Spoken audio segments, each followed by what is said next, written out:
Hello learners, welcome to N academy. और session में आप सभी दोस्तों का स्वागत है। Friends, from today session we are going to cover the new chapter in the class 11th NCERT and this is related with the climatology. देखिए, chapter 8 से आने वाले कुछ जो चैप्टर्स हैं, we are going to cover the complete climatology. And friends, let me tell you that this very particular chapter including 8, 9, 10 और आने वाले 2-3 chapter, they are related with the climatology. They are very significant from the exam perspective. हर साल आपको prelims में 2 से 3 question देखने को मिल जाएंगे। इनफैक्ट 2023 में तो इससे 7-8 क्वेश्चन आए थे, 2024 में भी आई थिंक 4 क्वेश्चन थे, 2025 में भी और उससे पहले भी। इसका मतलब दिस वेरी पर्टिकुलर यूनिट और ये जितने भी चैप्टर्स हैं, जैसे कि इस यूनिट में 8, 9, 10 ये सारे चैप्टर्स हैं। So these chapters they are very significant from the exam perspective and I must say आपको complete thorough understanding होनी चाहिए। एक एक लाइन यहाँ पर जो भी इन चैप्टर्स में है वो सारी की सारी एक एक लाइन इंपॉर्टेंट है। You need to read between the lines। जब तक आपको उनके भाव समझ में नहीं आएगा, आपको कोई भी उसमें डायग्राम है, कोई भी प्रेजेंटेशन है, कोई भी ग्राफ है, आपको हर चीज में कॉन्सेप्चुअल क्लैरिटी होनी चाहिए, तब जाकर के you are going to solve the questions। And yes, for the PDF you can scan this Telegram channel and आप टेलीग्राम चैनल से डाउनलोड कर लीजिएगा। सेशन के बाद सारी पीडीएफ अपलोड हो जाएंगी। इनफैक्ट जितने भी सेशंस हमने इस सीरीज में कंडक्ट किए उन सब की पीडीएफ आपको इसी टेलीग्राम चैनल पे मिल जाएगी। आप जाइएगा, इसे ज्वाइन कर लीजिएगा और वहां से पीडीएफ डाउनलोड कर लीजिएगा। And I am again repeating, और मैं हर बार इस बात को रिपीट करता हूं कि आपको किस प्रकार से इन सेशंस का यूटिलाइजेशन करना है, कि आपको पहले सेशन को देखना है और उसको समझना है, उसको याद नहीं करना है। सबसे पहला जो स्टेप होता है वो अंडरस्टैंडिंग होता है। चीज़ों को समझने का प्रयास करना चाहिए सबसे पहले स्टेप में। कोई भी चीज को रटना नहीं है, पहले अंडरस्टैंडिंग फर्स्ट स्टेप, उसके बाद मेमोराइजेशन और उसके बाद है फाइनल प्रैक्टिस।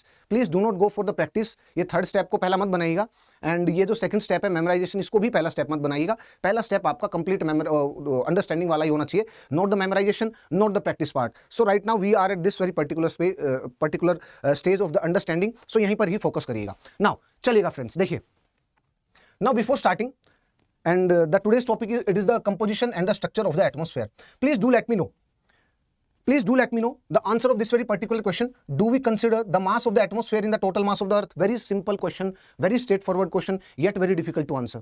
और एनसीईआरटी में डायरेक्टली इसका आंसर मेंशन है, जस्ट एक लाइन में मेंशन है और आपको पता भी नहीं चलेगा। And UPSC if it ask that please, आपके पास एक स्टेटमेंट आ गया and it is going to ask you can you please answer this very particular question, आप क्या करेंगे इसका? यार कंफ्यूज हो जाएंगे आप। लेकिन एनसीईआरटी में इसका आंसर मेंशन है from the very first page of this very particular chapter number 8, the composition and the structure of the atmosphere, उसी में क्लियरली मेंशन है। और ये क्वेश्चन अगर नहीं बनता, इसका मतलब आपका ध्यान उस लाइन पर गया नहीं है या फिर आपने उस लाइन को अच्छे से पढ़ा नहीं है। This is just to showcase कि आपको चीजों को कैसे पढ़ना है, ठीक है। नाउ अब देखिए, from the very next important point, देखिए आप इस क्वेश्चन को देखिएगा, ये 2023 में यूपीएससी ने पूछा है इसी चैप्टर से। फ्रॉम जो 2 पेज है, 73 and 74 page, we are going to cover in today session 73 and 74 page. और ये भी 2023 में ही क्वेश्चन आया था। दोनों बिल्कुल बेसिक क्वेश्चन है, येट अगर आपने चीजें अच्छे से नहीं पढ़ी हैं तो हो सकता है कि आपसे नहीं बने। एंड पेज नंबर 76 एंड 77 है, पेज नंबर 76 एंड 77, यहां पर मैंने पेज नंबर लिखा हुआ है। सेशन को देखिएगा और उसके बाद ये पेज नंबर पढ़ लीजिएगा, आपका काम बन जाएगा। एंड यस, जो नोट्स मैं आपको प्रोवाइड करूंगा वहां से पहले रिवाइज करिएगा। सो in 2023 they asked you very basic questions and these basic questions, ये तो मैंने आपको जस्ट 2 ही क्वेश्चन शो किए हैं। देखिए क्या पूछा है, with reference to the water vapor which of the following statement is or are correct, select the answer using the code given below। क्या पूछा है, it is a gas the amount of which decrease with the altitude। Direct line उस NCERT में 77 और 78 page को आप पढ़ेंगे, उसमें डायरेक्टली मेंशन है, ये डायरेक्टली मेंशन है। Then next important point is its percentage is maximum at the pole. उस वाली पैराग्राफ में ही डायरेक्टली ये भी मेंशन है कि इसका परसेंटेज कहां पर है।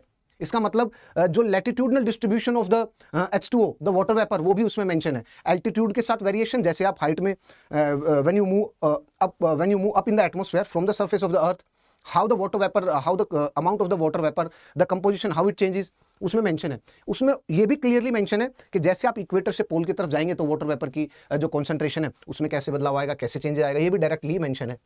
सो बताइए, अगर आपने अच्छे से नहीं पढ़ा और ये क्वेश्चन आपका गलत होता है तो फिर प्रीलिम्स क्लियर करना बड़ा मुश्किल हो जाएगा। सो ये क्वेश्चन आपको सामने क्या शो कर रहा है, that you need to understand and you need to study this very particular chapter thoroughly.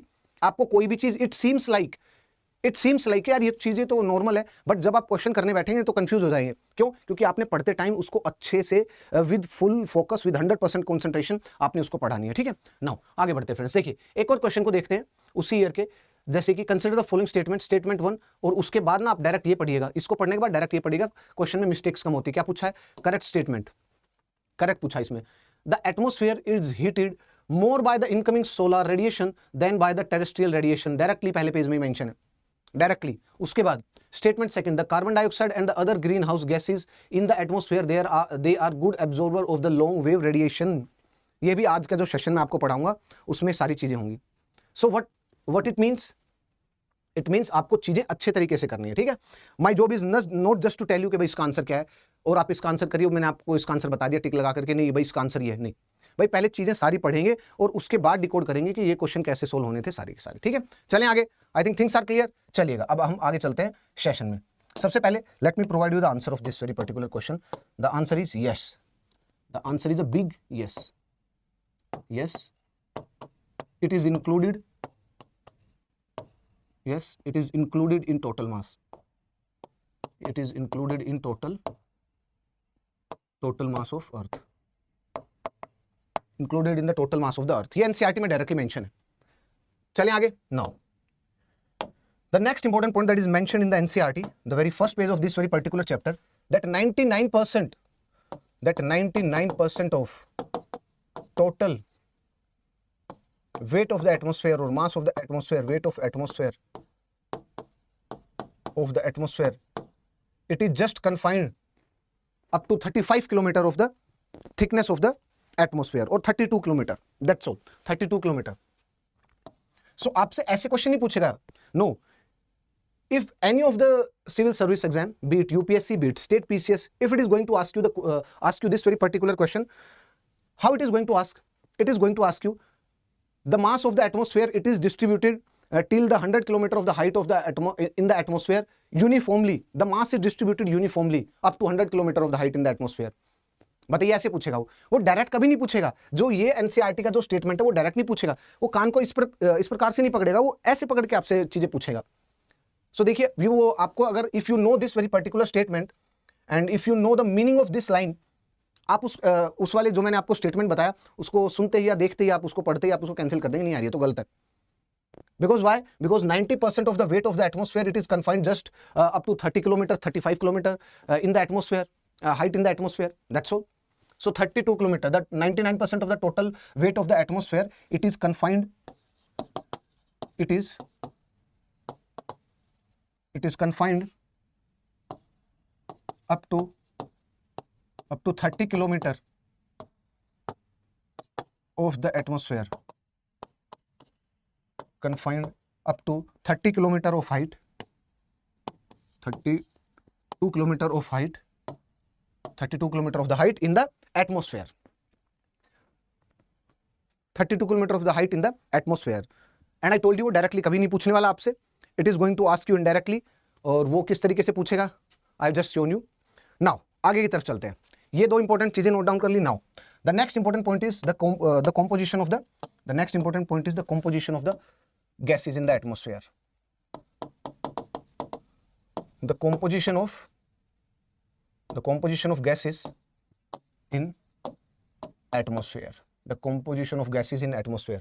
और एनसीईआरटी में इनफैक्ट एक टेबल भी मेंशन है, एक टेबल भी है, उसमें एग्जैक्टली चीजें मेंशन है। For example nitrogen 78%, oxygen 20 point something mention, ऐसे करके टॉप 7 to 8 जो मेजर गैसेज है जिनकी कंपोजिशन ऑलमोस्ट सेम रहती है except the carbon dioxide and except the water vapour.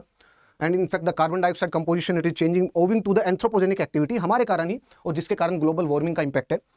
सो वो जो टेबल है उसमें आपको सारी गैसेज की, आपको ये आंकड़ा याद नहीं होना चाहिए कि इसकी इतना परसेंटेज, इसका इतना परसेंटेज, इसका इतना परसेंटेज, ये आपको एग्जैक्ट कंपोजिशन वो याद नहीं होनी चाहिए, बट आपको टॉप 3 टॉप 4 की ऑब्वियसली पता होना चाहिए, not all but at least top 3 to top 4 आपको पता होनी चाहिए। उसके बाद जो भी गैसेज है, फॉर एग्जांपल नाइट्रोजन, उसकी कुछ इंपॉर्टेंट स्पेसिफिकेशन आपको पता होनी चाहिए। For example it is an inert gas and how this very particular जो ये द नाइट्रोजन, इसकी कंपोजिशन 78% इतनी ज़्यादा क्यों है, ऑक्सीजन की कैसे रही है, क्या ऑक्सीजन की इतनी ही परसेंटेज रहा है जब से एटमॉस्फेयर का एवोल्यूशन रहा है। सो इसका मतलब क्या है, आपको गैसेज के बारे में पढ़ना है।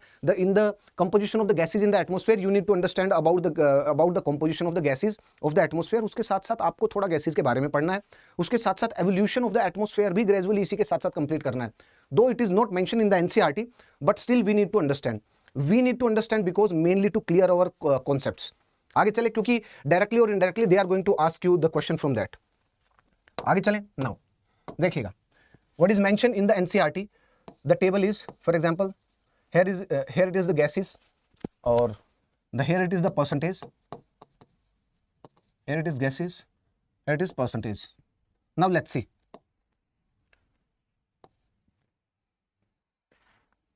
देखिएगा फ्रेंड्स, सबसे पहला nitrogen, nitrogen N2, the concentration is again 78.08%. आप 78 भी लिख सकते हैं इसको, there is no need to write 0.08 like mention in the NCERT first. Then came the second, for example the second is oxygen, second is oxygen. आप 20.9 exact जो NCERT में 20.9 something it was, it is 4 और 5, I think it's 5. And then Kemps the third, nitrogen, oxygen, and then comes the argon, AR, and that is 0.97 or 96 something, it's like this. And then comes the fourth, and that is the carbon dioxide, carbon dioxide CO2, carbon dioxide CO2, and the composition is 0.036%, 0.036%. Now, the point you should note here is that this is the composition of the CO2, and we have increased this composition of the CO2. We have increased this composition of the CO2 from 0.036% to 0.04, nearly 2% or 5%, nearly 4 to 5% in the atmosphere. आप देख रहे हैं, just the slightest of the modification in the composition of the carbon dioxide, बिल्कुल थोड़ा change, slight change, it lead to the impact of the global warming. It lead to the impact of the global warming. This is the power of the greenhouse gases, the carbon dioxide gas. The carbon dioxide gas. You know, the composition of the water vapor, the H2O, that is there in the atmosphere, it varies with the altitude and with the latitude, because there is latitudinal distribution of the composition of the H2O, as well as there is altitudinal variation in the H2O. You know, this very layer of the H2O in the atmosphere, it is very significant. You know, the NCERT has mentioned a line. NCERT में क्या mention है, you know? NCERT has mentioned the water vapor, the H2O, it acts like a blanket. It acts like a blanket for the earth. ध्यान से सुनिए क्या कहा. It is mentioned in the NCERT that the H2O for the earth, it acts like a blanket and it protects the earth from getting extreme cool, from getting extreme cold and extreme hot. क्या आपको ये चीज समझ में आई ना? why the NCERT has used these words for the H2O? because it is also a greenhouse gas. आपको पता होना चाहिए what is the meaning of the term greenhouse gas effect. ठीक है, आपने जो बेसिक क्लासेज है वो करी हुई है, आई नो दिस थिंग, आपने बेसिक जो क्लासेज है वो पढ़ी हुई है. सो जिन्होंने भी नहीं पढ़ा हुआ है प्लीज ध्यान दीजिएगा सेशन में, एंड जिन्होंने पढ़ा हुआ है please do let me know कि ग्रीन हाउस गैस इफेक्ट क्या होता है. आप बोलेंगे yes we know the green house gas effect क्या होता है. Okay, in green house gas effect what is the nature of the greenhouse gas effect? मतलब जो भी greenhouse gases है, for example CO2, for example H2O, they absorb the outgoing solar radiation or they reflect the outgoing solar radiation toward the surface of the earth. Can you please explain me? समझ में आया? Now आप थोड़ा सा confuse हो गए है ना, या फिर आपको अब चीजें थोड़ी सी अब लगा यार पता नहीं क्या. मैंने कहा कि ग्रीन हाउस गैस इफेक्ट में यू आर सेइंग कि if there won't be any green house gas in the atmosphere, earth या तो जिस टाइम पे earth, for example if there won't be atmosphere, जैसे कि इस बार 2025 में क्वेश्चन पूछा था कि अगर अर्थ के ऊपर एटमोस्फेयर नहीं होता तो किस प्रकार से होता. दो उसका आंसर डिबेटेबल है. कुछ लोग, कुछ जो कोचिंग्स हैं वो बोल रही हैं इसका आंसर ये होगा, कुछ कोचिंग्स बोल रही हैं इसका आंसर ये होगा. बट स्टिल वो that question, in fact I was taking the class on the YouTube 2 to 3 months before the prelims exam, and I was expecting, मैंने कहा कि इस टाइप का क्वेश्चन आ सकता है कि जब एटमोस्फेयर ना हो, owing to the green house, या फिर ये पूछ ले कि ग्रीन हाउस गैसेज ना हो तो फिर किस प्रकार से हमारे ऊपर इंपैक्ट पड़ेगा उस चीज़ का. So I explain that very things in the session. अब देखिएगा, नाउ व्हाट वी मेंशन्ड अभी तक, I mentioned about the H2O, I mentioned about the role of the carbon dioxide in the green house gas, and thereafter I asked the question कि please tell me that in green house gas effect whether these gases they are going to absorb the outgoing terrestrial radiation, or they are going to reflect these outgoing terrestrial radiation towards the surface of the earth. 2019 में question आया था कि सर्दियों में जिस time पर भी आपको बादल दिखाई दे उस टाइम पर आपको लगेगा कि जो सर्दी है वो थोड़ी सी कम है, मान लीजिए कल है, yesterday there was the coldest night, आपको बहुत ज़्यादा ठंड, जो कोहरा और पाला वाला जिसमें टेम्परेचर लगभग 0 के आसपास होता है, आपको बर्फ थोड़ा थोड़ा आपको बर्फ दिखाई देगा घासीस पर, ग्रासीस पर, और यस ड्यू भी मिलेगी आपको। But the very next day, but the very next morning you realized कि बादल हैं and the temperature is not that cold like the yesterday और डे बिफोर यस्टरडे। ऐसा नहीं था। क्यों? ऐसा क्या हुआ? बादल ने ऐसा क्या किया? आप देखना, कभी ऑब्जर्व करना सर्दियों में। Now the question is why. आपको आंसर पता होगा, owing to the green house gas effect. ना उसको फर्दर रिफाइनमेंट करते हैं। यूपीएससी जानता है कि बच्चों को इतना पता होगा, इतना बेसिक पढ़ के आया तो वो बच्चा इतना जानता होगा। So how the UPSC is going to ask, UPSC is going to ask slightly in depth कि this is mainly because of the absorption of the outgoing radiation by the green house gases. पहला इस तरीके से करेगा कि it is mainly because these green house gas, if these greenhouse gases they reflect back the outgoing terrestrial radiation, thereby heating the surface of the earth, and because of that you are not feeling that cold like yesterday, and because of that you are not observing any dew on the grasses. आप बताइए इन दोनों में से कौन सा है? now you are getting confused. You know why? Because वो जो ग्रीन हाउस गैस इफेक्ट है, हमने उसको जितना पढ़ना था ऊपर से देख लिया, हमने उसको बारीकी से ऑब्जर्व नहीं किया। उसको अगर हमने उसको अच्छे से ऑब्जर्व किया होता, बारीकी से उसको पढ़ा होता, उसका अध्ययन किया होता, तब हमें चीजें पता चलती कि yes what is the meaning of this thing, whether it is having both the component और जस्ट एब्जॉर्बिंग कंपोनेंट। ओके, चलिए कोई बात नहीं, हम बाद में बात करेंगे। The carbon dioxide and the H2O, the carbon dioxide its composition increase from 0.36% to 0.425%। Now the next important point that you need to, and this is because of the anthropogenic reason, note down कर लीजिए। This is because of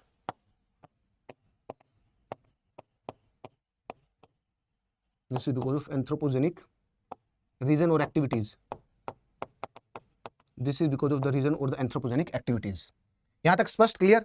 now देखिए, यहीं पर ही note down कर लीजिए। This is nitrogen, it is inert gas. This is inert gas, ये इतनी जल्दी रिएक्शन नहीं करती है। This is inert gas, that is why the composition is 78%। क्यों? एंड सबसे पहले बताइएगा, ये सारी जो गैसेज हैं, in fact the evolution of the atmosphere के बारे में बात करते हैं। Let's talk about the evolution of the atmosphere. वायुमंडल कहां से आया भाई, बताइए? इज इट एक्स्ट्रा टेरिस्ट्रियल, मतलब बाहर से आया भाई? जैसे लेट्स से के मार्स के एटमॉस्फेयर को इसके अर्थ के गुरुत्वाकर्षण बल ने, ग्रेविटेशनल फोर्स ने अट्रैक्ट करके खींच लिया, और सारी गैसेज जो भी है मार्स की, वो आ गई इंडिया पे, ऐसा है? उस पे अर्थ पे आ गई, ऐसा है क्या? Is this the point? और जितनी भी आपको गैसेज दिखाई दे रही हैं, दे आर एक्स्ट्रा टेरिस्ट्रियल, किसी उल्का पिंड के टकराने से और उस टाइम पे एटमॉस्फेयर बनाओ, ऐसा हो सकता है क्या? कैसे है एवोल्यूशन, बताइए, सोचिए। देखिए, इसका आंसर है the atmosphere. Let me write down the atmosphere, let me write down, यहीं पर ही नोट डाउन कर देता हूं, सुनिएगा। Atmosphere, this atmosphere, it is formed through D-guessing process. It is formed through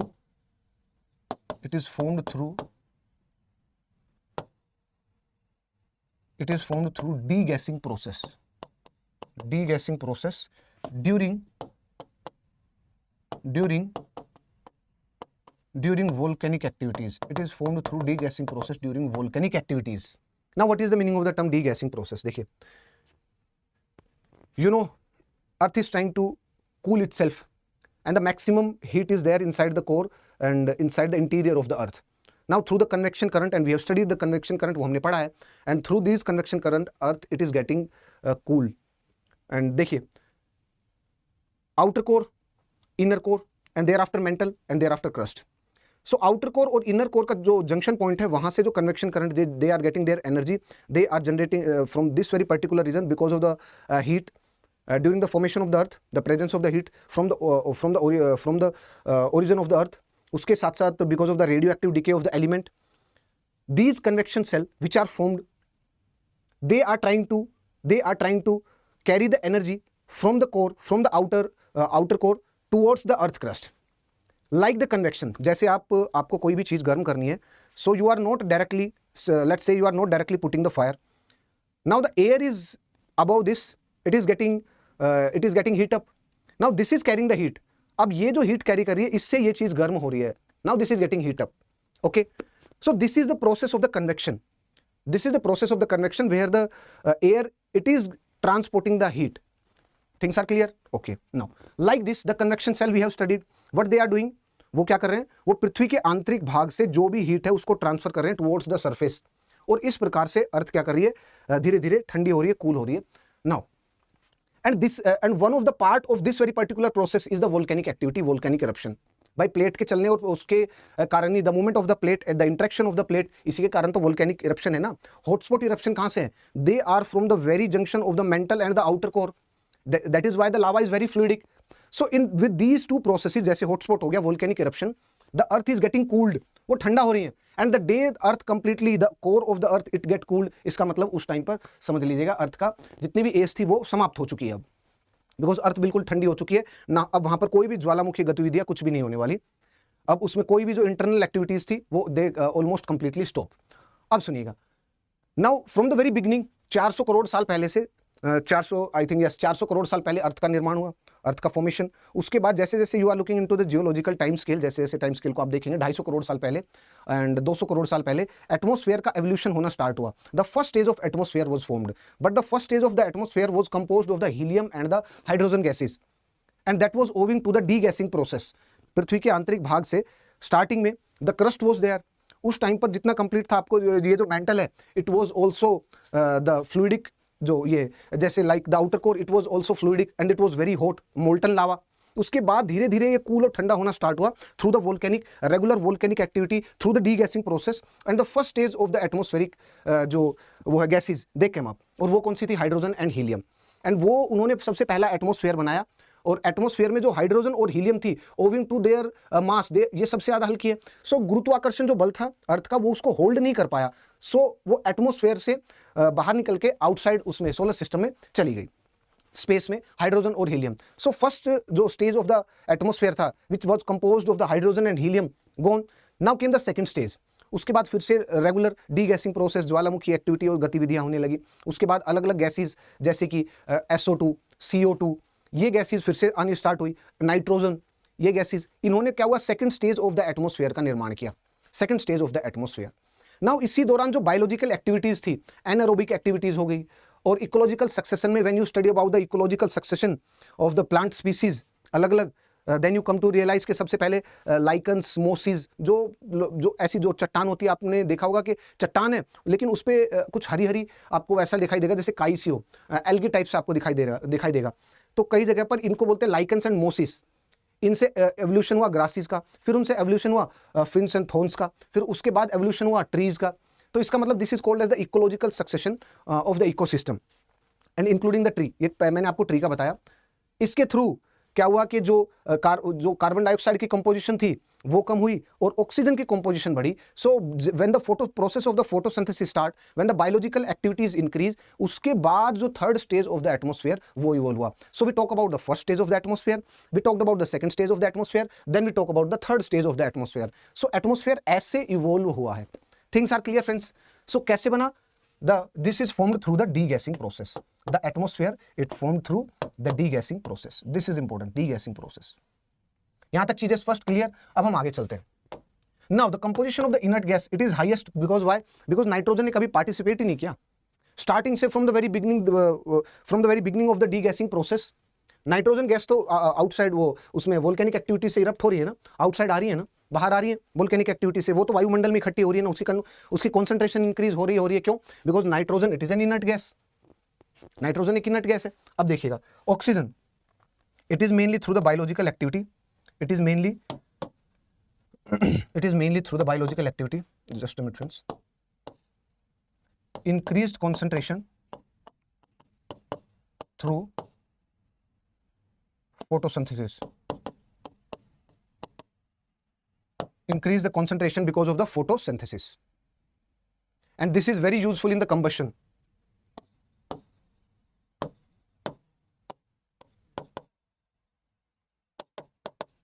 This is very useful in the combustion. And then comes the carbon dioxide. We talk about that its concentration increase mainly because of the anthropogenic activities.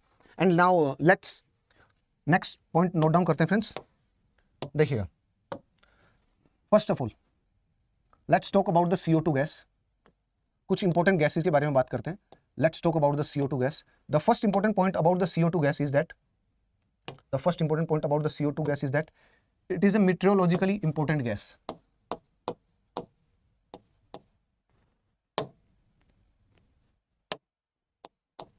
It is meteorologically important gas.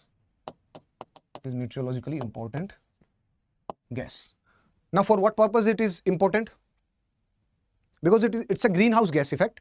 So for weather activity, this is very important. Now the next important point is that you need to know that it is transparent. जो question आया था, जो मैंने आपको सबसे पहला दिखाया था, question about the CO2 gas, जो 2023 में पूछा गया था, उस क्वेश्चन का आंसर NCERT में मेंशन है. कैसे?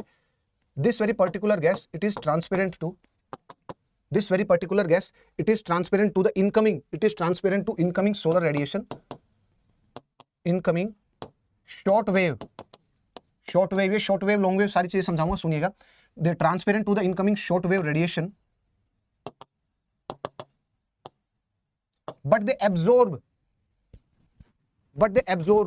or and the word that is used in the NCERT is but they are opaque for long wave outgoing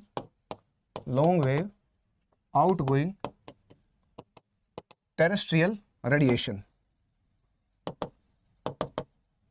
Long wave outgoing terrestrial radiation. These are the two main important points that you should be focusing. Now उसके बाद next important point भी देखते हैं. एक बार note down करिए आप इसको. Yes, what we have seen. Let me yes. CO2 transparent. Okay, till now we have written just about the CO2. We are writing. Okay, now the next important point.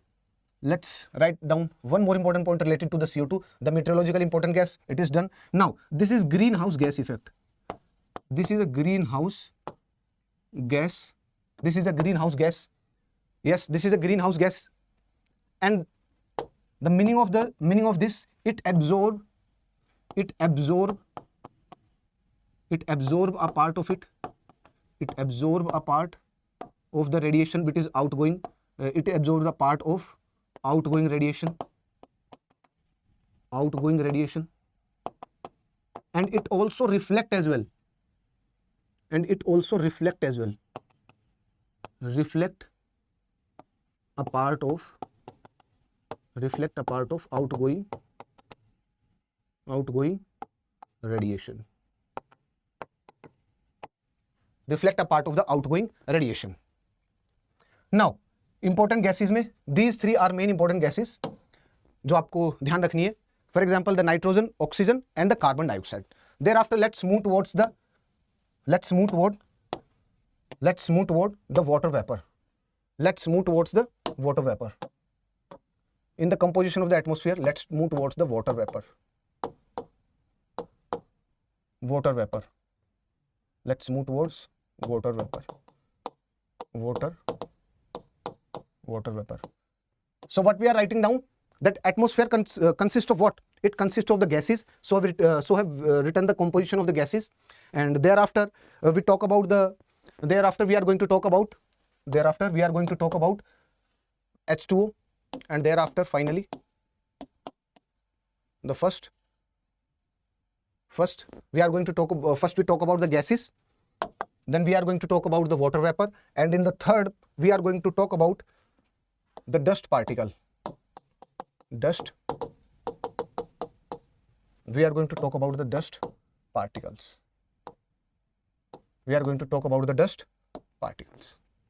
Things are clear, friends? So friends, now let's start with the water vapor. The first most important point related to the water vapor, that it is a variable gas in the atmosphere.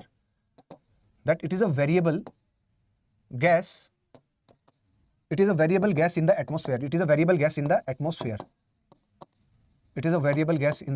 This is the first most important point, and we are going to look into that how this gas vary vertically and horizontally.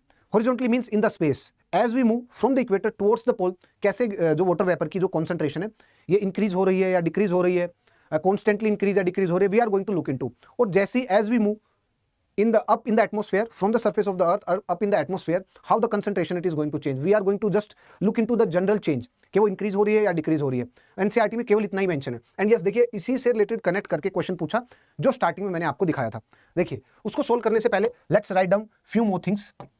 देखिएगा now how this concentration it is going to very vertically, how this concentration it is going to vary with altitude. There is decrease in the concentration, decrease water vapor concentration decrease with altitude. It decrease with the altitude. And the second important point is, let's talk about the spatial distribution. Spatial distribution or latitudinal distribution, or इसको latitudinal distribution भी बोलते हैं, or the latitudinal distribution on the globe. ना वो किस प्रकार से, उसके लिए we need to draw rough sketch of the globe, that how on the globe it is changing. Need to draw the rough sketch of the globe. This is the equator. This is the equator region. Now this is the warm equator region. We know all these things. Warm equator region. This is the warm equatorial region. Warm equatorial and tropical. This is a warm equatorial and tropical region. सबसे पहला point देखिए. उसके बाद the second important point is जैसे कि for example in this very particular area this is high pressure belt area. Okay, now this very particular pole region or the temperate region, and this is a cool region. Okay, this is cool region or cold कर लीजिए, cool नहीं cold, and this is high pressure belt region. This is high pressure belt region. I think clearly visible. High pressure belt region clearly visible. Yes. Now how the water vapor it is changing. देखिएगा how the water vapor is changing. Here the water vapor it can be up to, here the water vapor it can be, the concentration it is up to 4% of air by volume. 4% of air by volume. 4%. It means भाई ये कैसा reason है, this is a tropical warm tropical region ना, और यहाँ पर हर दिन almost there is 3 to 4 बजे, 3 बजे या 4 बजे owing to the formation of the cumulonimbus cloud, यहाँ पर आपको बारिश देखने को मिलेगी. And because this is tropical warm region, so आपको एटमॉस्फेयर में the concentration of the water vapour वो ज्यादा मिलने वाली obviously. So the concentration it is up to the 4% of the air by the volume. But in the cold region, and this is the dry region, this is the cold dry region, this is the hot dry region. Okay, in दोनों में the concentration will be less than 1% of the air by volume. The concentration it is less than in these two regions. For example, this is the cold region, this is the high pressure belt region, this is dry region, this is cold dry region. The percentage is less than 1% of air by volume. Okay, less than air by volume. यहां तक चीजें clear? बिल्कुल. आगे चलें. अब देखिए ना, इसको क्लोज कर देते हैं बॉक्स में.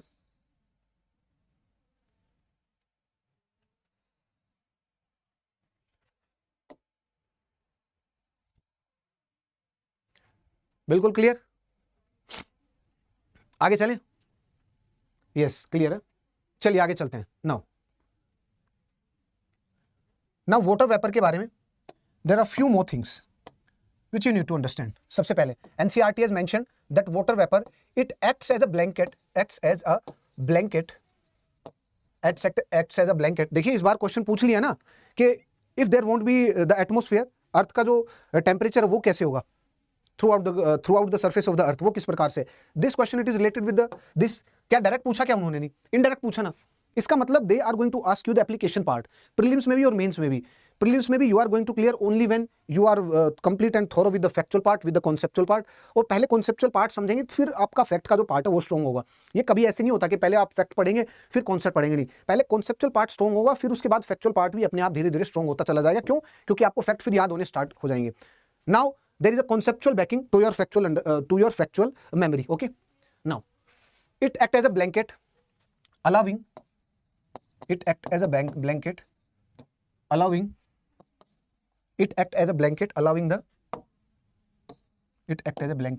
the earth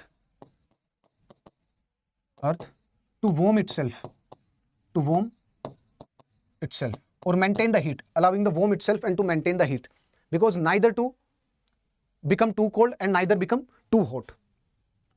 To warm itself, और दो चीजें, नाइदर, ये एनसीईआरटी में मेंशन है, neither become too hot nor become too cold, nor become too cold. और इसके साथ साथ एक और है, this also contribute to the stability and the instability of the atmosphere, it also contribute to stability and instability of atmosphere and stability and instability of the atmosphere, what it means, बारिश होगी या नहीं होगी। If there is a stable condition, इसका मतलब बारिश नहीं होती है। इनस्टेबल कंडीशन मतलब थंडरस्टॉर्म का टाइम, बारिश का टाइम। So this is called as the instability of the atmosphere. If the atmosphere promotes thunderstorm, hailstorm और रेगुलर जो रेनफॉल है, precipitation, it means the atmosphere is unstable and through the process of the precipitation it is trying to stabilise itself, so कल को question पूछ लिया कि the term stability instability of the atmosphere what it means, और उसके आपके सामने 4 statement है, आप बता ही नहीं पा रहे हैं व्हाट इट मींस। क्यों? क्योंकि आपने तो पता पढ़ा कुछ यार, वो मतलब कुछ बारिश होना और कुछ इस तरीके से आपने पढ़ लिया, आपने ये नहीं समझा by the precipitation process, by the hail storm, by the thunderstorm, what the atmosphere it is trying to do, it is trying to stabilise itself. जो भी एक्स्ट्रा एनर्जी थी owing to the change in the insolation, owing to the difference in the insolation received on the surface of the earth, there is difference between the temperature, there is a difference between the pressure in the atmosphere, and these are the components of the weather and the climate. जैसे इनमें change आएगा और इनमें ज्यादा change आएगा अलग अलग जगह पर in the atmosphere, then atmosphere try to stabilise itself, वो अपने आप को स्टेबल करने की कोशिश करेगा। So this is the meaning of the term stability and the instability of the atmosphere. आगे चलें friends, now the next important point is atmosphere में let's talk about the concentration of the dust particle. The final is dust particle. Dust particle, so atmosphere में क्या क्या चीजें हैं? Dust particle है, water vapour है, और उसके साथ साथ अदर गैसेज है। गैसेज में वी डिस्कस्ड अबाउट, और उसके साथ साथ water vapour we discussed about, and now finally we are going to discuss about the dust particle. And dust particle what it constitute? It constitute for example the sea salt particle in the air, because हवा में इतनी strength तो है कि जो छोटे छोटे molecules हैं, फॉर एग्जांपल जिनको हम एरोसोल्स बोलते हैं, these are also include the fine soil, pollens, sea salt particles, उसके साथ साथ अदर भी हैं। सो इन सबको बोलते हैं डस्ट पार्टिकल्स, और ये ओवरऑल कैटेगरी में एरोसोल के अंदर भी आते हैं। They are very important for the precipitation because they act as a hygroscopic nuclei. भाई जो भी वाटर वेपर ऊपर की तरफ जाती है, ओविंग टू द इंस्टेबिलिटी, मान लिया ऊपर की तरफ जाकर के कंडेंसेट होगी, बूंदों में पानी की जो बूंदें उसमें परिवर्तित होंगी, बट इनको परिवर्तित होने के लिए, बारिश करने के लिए, प्रेसिपिटेशन करने के लिए they require small hygroscopic nuclei. Small hygroscopic nuclei what it means कि छोटे छोटे एरोसोल्स होने चाहिए एटमॉस्फेयर में, जिनके पास आकर के ये जो बूंदे हैं ये कंडेंसेट हो सके, क्योंकि ये जो हाइग्रोस्कोपिक न्यूक्लियाई होंगे ठंडे होंगे। इट्स लाइक जब आप पेप्सी पीते हैं, सो ज़्यादा ठंडी बोतल के चारों तरफ आप देखेंगे ड्यू, जो ये थोड़ा सा गीला आपको महसूस होगा कि ड्यू है यहाँ पर। It is why it is because ये ठंडा है, और जैसे ही वो इसके पास में क्लोज कॉन्टैक्ट में वाटर वेपर आएगी, ये ठंडी होगी, ठंडी होकर पानी में परिवर्तित हो जाएगी, condensation. It's the same process. So the sea salt they act as a hygroscopic nuclear. Sea salt, fine soil particle, fine soil particles, pollens, fine soil particles हो गया, पोलन्स हो गया, स्मोक हो गया, स्मोक पार्टिकल्स,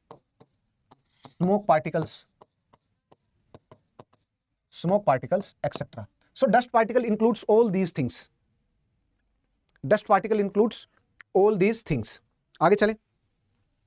Now, कहां पर dust particle की concentration, UPSC जहां से पूछेगा आपको, और जो भी स्टेट पीसीएस है क्वेश्चन आपसे पूछने वाला है, वो स्पेटियल डिस्ट्रीब्यूशन से पूछता है, एप्लीकेशन पार्ट से पूछता है। क्या आप एप्लीकेशन पार्ट जानते हैं नहीं जानते हैं, ये बताइए। उल्टी सीधी बातें मत करिए। If you know the application part it's fine, अगर आप एप्लीकेशन पार्ट नहीं जानते तब बात नहीं बनने वाली। This is sub tropical high pressure belt. भाई हाई प्रेशर बेल्ट का एरिया है, जो डेजर्ट का एरिया है यहीं पर ही है। वो डेजर्ट का एरिया क्यों है? Owing to the high pressure belt, ये एरिया। उसके बाद टेम्परेट एरिया की बात करते हैं। This is the temperate area, जहां पर British type of the climate मिलता है। This is what let's say, just a minute friends, this is sub tropical high pressure area, this is subtropical high pressure area, subtropical area, and this is what this is temperate area, this is what, this is sub tropical and this is temperate area. So यहां पर किस तरीके से मिलेगा आपको, they are having higher concentration, they are having higher concentration, ये इस बार पूछा गया है, they are having highest concentration of dust particles, they are having higher concentration of dust particle. ये 2025 में इस बार क्वेश्चन पूछा गया भाई, इनको समझना ज्यादा आवश्यक है भाई, इनको समझना।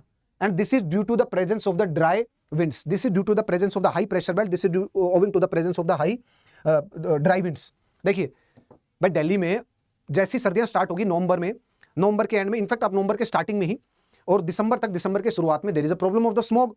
Why there is a problem of the smog, ये प्रॉब्लम वहीं पर है, ये प्रॉब्लम बॉम्बे में क्यों नहीं है, यही प्रॉब्लम बैंगलोर में क्यों नहीं है, यही प्रॉब्लम चेन्नई में क्यों नहीं है, और अदर जो सिटी है, कोलकाता हो गया, अहमदाबाद हो गया, इंदौर हो गया, भोपाल हो गया, कानपुर हो गया, पटना हो गया, यहाँ पर नहीं है, लेकिन उसमें दिल्ली में है, कानपुर पटना में है थोड़ी सी, लेकिन दिल्ली में ही सबसे ज़्यादा क्यों है, इसके कुछ ज्योग्राफिकल रीजंस भी हैं, कुछ एंथ्रोपोजेनिक रीजंस भी है, मतलब हमारे कारण, भाई हम ज़्यादा प्रदूषण कर रहे हैं तो उसके कारण तो है ही ना। दिल्ली में कितनी ज़्यादा प्रदूषण है, कितनी ज़्यादा फैक्ट्रीज हैं उनके दिल्ली के एरिया के आसपास, मैन्युफैक्चरिंग बेल्ट, मानेसर हो गया, गुड़गांव हो गया, बावल रीजन हो गया, रेवाड़ी रीजन हो गया, ये अलवर, अजमेर, इन सारे क्षेत्रों में आसपास में कितनी सारी इंडस्ट्रीज है।